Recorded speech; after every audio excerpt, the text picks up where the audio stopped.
Hello everybody and welcome back to another video. Today I'm going to be unboxing this JetBlue e190 from Gemini Jets. This is a very rare model.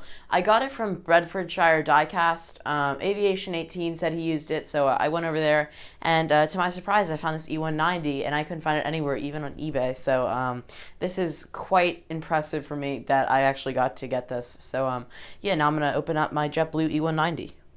So I did open this up beforehand just to make sure that is what I got, because on the side it said, it said Vietnam Airlines. So I was like, oh well, I don't order that, but it is. It's the JetBlue, but it came with this like weird wrapping stuff to keep it safe, and then it was in a bubble wrapped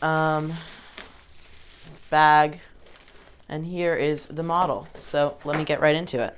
So just looking at the box, you can see it's a standard Gemini Jets box. It's that like navy blue with the decal in the middle, and then you have the logo down here at the bottom. Here it says Embraer ERJ190, 1/400 scale die-cast model, and then we have the look inside. If we take a look inside, oh, they wrapped it in toilet paper. That's nice. Up on the top there it says JetBlue, and then we have some information. There, we can't actually see it because they put it in toilet paper, but there's the model. There it says look inside. There we have the logo. It says 1/400 scale die-cast model.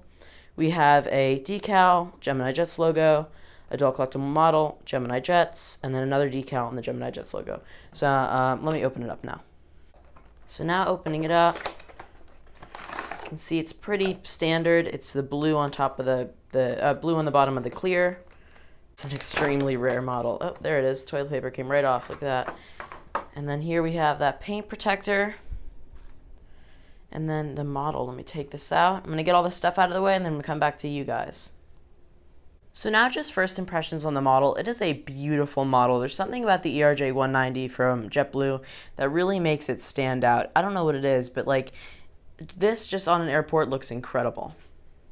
I was saying the E190 had something special to it, and it really does, because when I bring over an A320, there's something about the E190 that just, it looks better.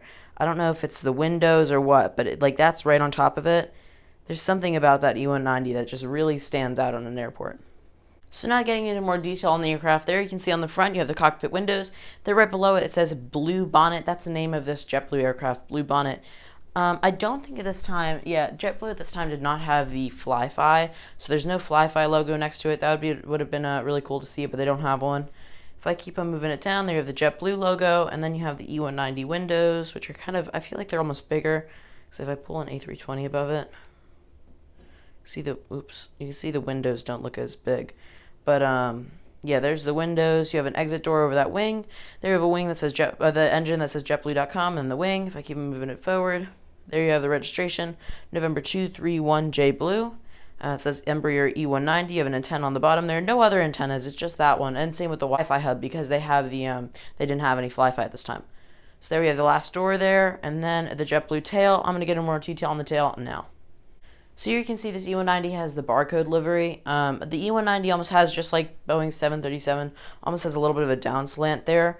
But it's a very nice tail. The barcode is one of my favorite JetBlue tails. If I move this forward, I can compare it to the A320. There you can see the A320 doesn't have that much of a slope on that front part, and there you can see it kind of levels off. But there you got the A320 tail and the E190's tail. A320's tail almost looks like the letters a little more bold, and the E190 is more like a refined JetBlue logo. It looks more clean, so that's interesting to see. But yeah, there we have the barcode tail.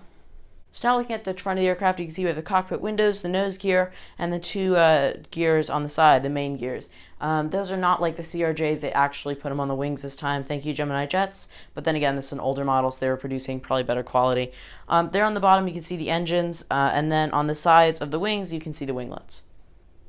So there on the front of the aircraft, you can see we have that nose gear, and then as we move down, we have those two main gear, the engines, and then the hole for the model stand, which almost looks like there's something next to it. I'm not sure what that is. Let me see.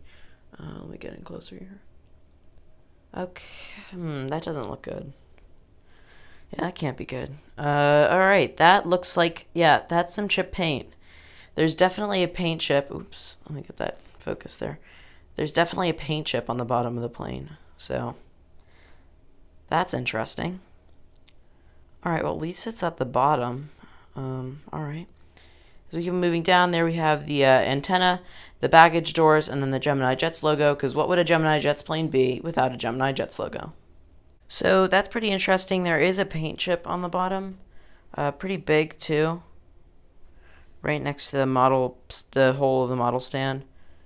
It looks like somebody tried to put a stand on there and it didn't work well. So that's interesting. So that's all for now. Thank you guys so much for watching. Again, I got this plane from Bedfordshire Diecast. I'm so happy I got this.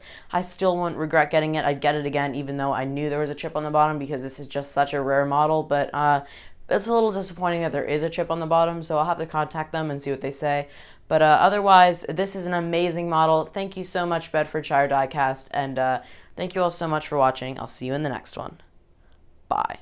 Alright, so it's been a couple days of now waiting for Bedfordshire Diecast to respond to me because of the broken bottom of the plane, the chip paint. And they said I had a choice. I could either return it for a full refund, I could get €5, or I could get a 20% store credit. And I didn't really need anything else from them, or I didn't want to return it because I still love this model like amazingly, because this is just such a rare, incredible model to me, even though it has a chip on the bottom. So I just took €5. So if any of you are wondering what they did for compensation, I got €5 from Bedfordshire. So thank you all so much for watching, and I'll see you in the next one. Bye.